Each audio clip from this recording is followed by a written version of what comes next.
भूपेश बघेल जी इतने वरिष्ठ नेता रहे हैं और यदि किसी विषय को लेकर के ज़बरदस्ती तूल देना या फिर राजनीतिकरण करना ये उनको शोभा नहीं देता।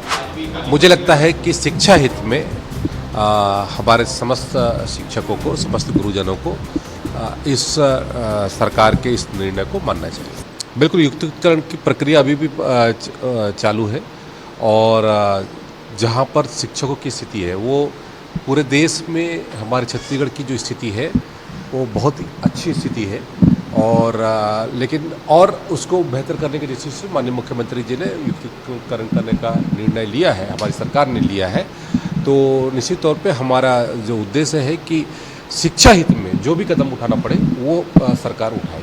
सर कहीं पर हड़ताल युक्तिकरण के खिलाफ, अभी युक्तिकरण के खिलाफ में प्रारंभिक रूप से तो हर कोई चाहेगा कि इस तरीके से ना हो, लेकिन अब स्थितियाँ बेहतर हो रही है और लोगों को समझ में आ रहा है और पालकों को भी समझ में आ रहा है कि शिक्षकों की जो डिमांड है कहीं ऐसा ना हो कि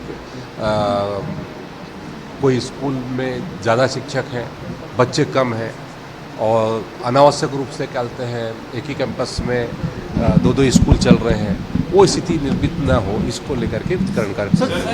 मुझे लगता है कि शिक्षा हित में हमारे समस्त शिक्षकों को, समस्त गुरुजनों को इस सरकार के इस निर्णय को मानना चाहिए। लगा दिया गया है, लेकिन रेत उत्खनन, अवैध उत्खनन को लेकर लगातार शिकायतें भी सामने आ रही हैं। अवैध उत्खनन या अवैध कार्य जो भी होगा उसके ऊपर राज्य सरकार बिल्कुल गंभीर है। माननीय विश्वदेव साय जी के विशेष निर्देश है, उसके ऊपर कार्रवाई होगी।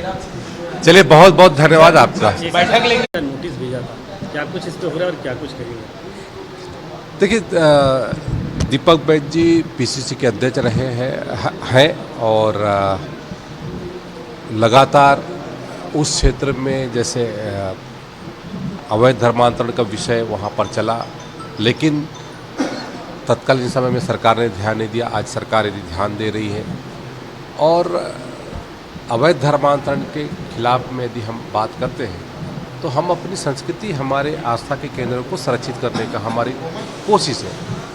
यदि श्री दीपक बैज यदि कहते हैं अवैध धर्मांतरण के खिलाफ में है तो उनका बयान अवैध धर्मांतरण के खिलाफ में आना चाहिए, लेकिन उनका बयान अवैध धर्मांतरण के खिलाफ में आज तक मैंने नहीं सुना। तो इसका मतलब ये है कि कहीं ना कहीं से उनका मतांतरण हो चुका है। मानसून की वजह से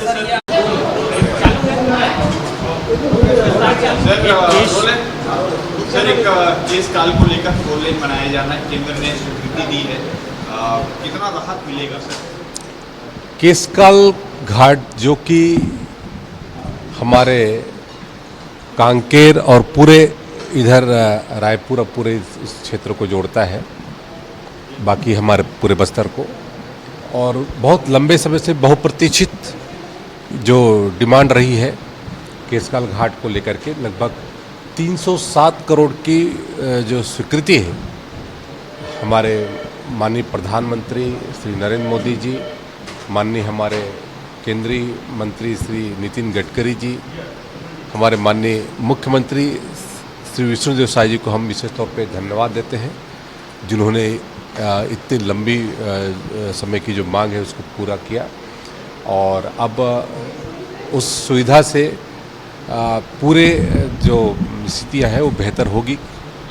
आए दिन जो घटनाएं घटित होती थी, लोगों को लंबे समय तक इंतज़ार करना पड़ता था, लोगों को कोई घटना होने पर वहाँ जाम हो जाता था, तो वो स्थिति बहुत लंबे समय तक थी, लेकिन अब उन स्थितियों से बाहर होगी और वो 4 लेन तरीके से उसको तैयार किया जा रहा है। तो हम उसके लिए धन्यवाद देते हैं हमारे केंद्र सरकार को और हमारे छत्तीसगढ़ के यशस्वी माननीय मुख्यमंत्री श्री विष्णुदेव साय जी। सर, राज्यपाल और विधानसभा अध्यक्ष की गतिविधियों पर, कार्यप्रणाली पर सवाल उठा रहे हैं, कह रहे हैं कि राज्यपाल किसी जिले में जा नहीं सकते, कह रहे हैं कि विधानसभा अध्यक्ष किसी सचिव को पत्र लिख नहीं सकते। तो सर कैसे देखें उनके इस बयान को? संवैधानिक पद पर ही सवाल उठा रहे हैं सर। देखिए, ये जो है भूपेश बघेल जी इतने वरिष्ठ नेता रहे हैं और यदि किसी विषय को लेकर के ज़बरदस्ती तूल देना या फिर राजनीतिकरण करना ये उनको शोभा नहीं देता।